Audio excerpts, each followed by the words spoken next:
Tout de suite, le bonus de pulsation avec le docteur Pierre-Frédéric Keller sur la cardiologie interventionnelle. Pierre-Frédéric Keller, bonjour. Merci de nous recevoir ici, dans cette salle, qui, on va le voir, est un lieu technologique, mais pas seulement, stratégique aussi, autour de la cardiologie interventionnelle. C'est votre fonction, votre métier.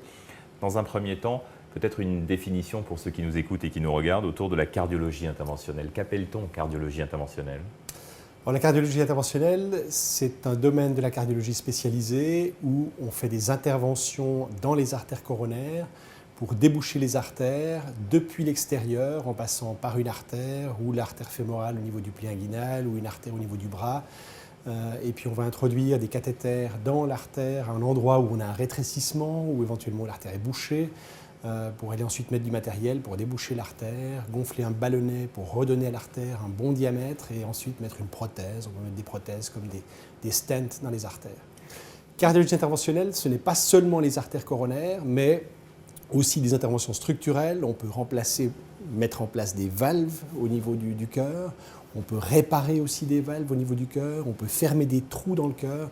Et tout ceci fait partie de la cardiologie interventionnelle. Ce n'est pas une chirurgie, mais c'est une intervention. Comment le patient comprend son intervention ? Pour lui, c'est une chirurgie ? Alors, certains patients disent « j'ai été opéré ». Oui, alors une opération, quelle est la définition d'une opération, d'une intervention, d'une chirurgie ? Mais pour le patient, la cardiologie interventionnelle, l'intervention au niveau des artères coronaires, comme toute la cardiologie interventionnelle d'ailleurs, ce sont des interventions qui sont banalisées par les patients. Alors, tant mieux pour eux, c'est vrai qu'on fait une intervention, on débouche les artères, puis le patient peut quasiment se lever de son lit et aller à pied dans l'unité parce qu'on a passé par le poignet. Et finalement, l'intervention ne dure pas très longtemps, elle est faite en anesthésie locale, c'est-à-dire qu'il est réveillé, il sent ce qui se passe, il ne souffre pas, il n'a pas de séquelles après l'intervention en termes d'inconfort qu'on peut avoir après toute chirurgie.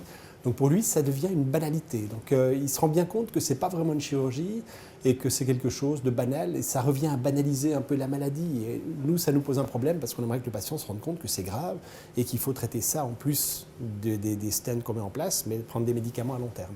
Vous découvrez beaucoup de patients, à l'inverse peut-être de certains cardiologues avec une logique de suivi, puisqu'il y a une part d'urgence. Ce sont deux interventions différentes lorsque vous connaissez le patient ou au contraire lorsque vous le découvrez ? Non, c'est très similaire, c'est très similaire. On doit comprendre l'histoire du patient et surtout dans l'urgence, parce que dans l'urgence, tout va vite et puis on doit prendre des décisions rapidement et plus la situation est critique, plus le patient est instable, plus il faut faire juste. Donc on doit de toute façon bien connaître l'histoire du malade. Alors c'est clair que d'un point de vue relationnel, le patient on ne le connaît pas, on vient vers lui, on lui pose des questions, on veut bien comprendre son histoire. Tout se passe beaucoup plus vite. Pour le patient, ça peut être une perception d'un étranger qui vient se faire une idée en 15 minutes pour prendre une bonne décision. Parfois, c'est beaucoup moins que ça. Alors que le médecin traitant, le cardiologue, a un suivi longitudinal de son patient, il le voit régulièrement. Il y a peut-être aussi une relation de confiance parce qu'on connaît mieux la personne. Alors que dans l'urgence, on est pris au dépourvu, on arrive dans un centre d'urgence, on voit beaucoup de monde, on voit un cardiologue qui vient vers nous, on ne le connaît pas. Pour le patient, disons, d'un point de vue relationnel, c'est peut-être un peu plus difficile, et du point de vue confiance. Mais pour nous, d'un point de vue cardiologique pur, on doit connaître le patient au moment de l'intervention comme si on savait tout sur lui. C'est très important. L'acte peut se faire au même titre que le diagnostic pendant la même intervention ou au contraire le patient est obligé de revenir dans un deuxième temps, hormis en cas d'urgence ? Non, alors la plupart du temps, quand on fait la coronographie et qu'on décide de faire une intervention par ballonnet et stent, on peut le faire immédiatement pendant la procédure. Dans certaines situations, on fait une lésion, on traite une lésion d'abord et on peut reprendre le patient dans un deuxième temps, surtout dans les situations d'urgence ou dans des lésions complexes, où on décide par sécurité de faire ça par étapes, en fait. Parce que si le patient fait un infarctus sur une artère, on va déboucher l'artère responsable et s'il y a d'autres lésions, on préfère que la situation se stabilise, que le patient soit complètement stabilisé, qu'on ajuste les traitements médicaux et qu'ensuite on puisse refaire la deuxième intervention dans des conditions plus stables. Vous l'avez dit, le patient repart à pied, ou presque le jour même en tout cas. Le suivi, en revanche, lui, est important. Alors ça, c'est un gros souci et on en parle maintenant de plus en plus en cardiologie, dans tous les domaines de la cardiologie, dans toutes les pathologies pour lesquelles on a besoin d'un traitement à long terme. La cardiologie interventionnelle est une intervention d'urgence sur les artères du cœur, mais la maladie de base est une maladie chronique, l'athérosclérose, qui évolue sur des années et qui continue si on n'a pas des mesures préventives qu'on appelle prévention secondaire. par opposition, la prévention primaire, c'est quand on n'est pas encore malade, mais qu'on a des facteurs de risque. La prévention secondaire, c'est quand on a la maladie. Et là, c'est sûr qu'il faut intervenir avec un traitement à long terme. Et on se rend compte que les patients ont de la peine à l'accepter parce qu'ils réalisent qu'on peut intervenir facilement, que finalement c'est quelques jours d'hôpital, que tout va bien. Et par contre, de prendre des médicaments tous les jours, c'est contraignant. Changer ses habitudes de vie, c'est contraignant aussi. Et de convaincre le patient d'arriver à lui-même être convaincu qu'il faut faire tout ça, c'est pas facile. Et c'est la raison pour laquelle maintenant on a des programmes d'éducation des patients, on a des programmes de réadaptation cardiovasculaire pour sensibiliser les patients à ce traitement à long terme de cette maladie chronique pour améliorer leur devenir et éviter la récidive d'événements cardiovasculaires. Comment faisiez-vous avant que cette technologie soit aussi performante et aussi efficace? C'était la chirurgie qui prenait le pas? Alors écoutez, c'était difficile parce que oui, la chirurgie était réservée pour les patients relativement stables. La chirurgie d'urgence pour les infarctus, c'est toujours à plus haut risque. Donc la chirurgie n'a pas sa place pour l'infarctus aigu où une artère est bouchée. C'est vraiment, on débouche toujours ces artères-là par cardiologie interventionnelle parce que le risque opératoire, alors qu'une partie du cœur ne fonctionne plus, n'est plus oxygénée, le risque opératoire est plus élevé.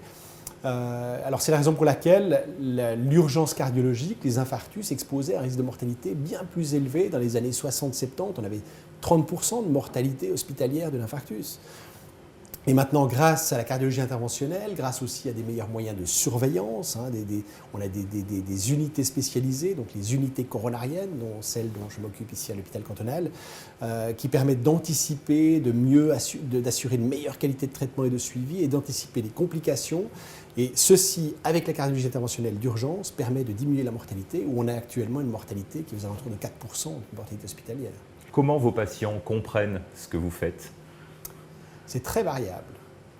Il y a des gens qui ont des très très bons niveaux de connaissances, on peut se documenter aujourd'hui sur Internet, les gens savent en général ce que c'est qu'un stent, mais n'ont plus conscience, c'est parfois difficile d'évaluer quelle est l'importance d'une intervention comme ça. Est-ce que c'est bénin, est-ce que c'est grave, est-ce que c'est dangereux, est-ce que la maladie est grave?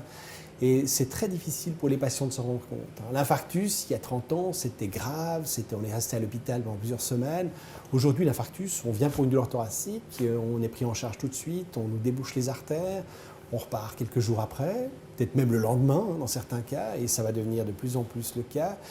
Donc pour le patient, ça devient une banalité. Et certains patients disent, écoutez, plutôt que d'arrêter de fumer, je pourrais revenir pour remettre un stent la prochaine fois que j'ai une douleur.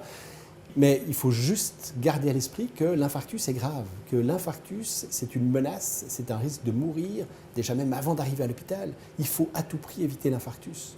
Et pour ça, il faut faire de la prévention de cette maladie, il faut bloquer l'évolution de cette maladie.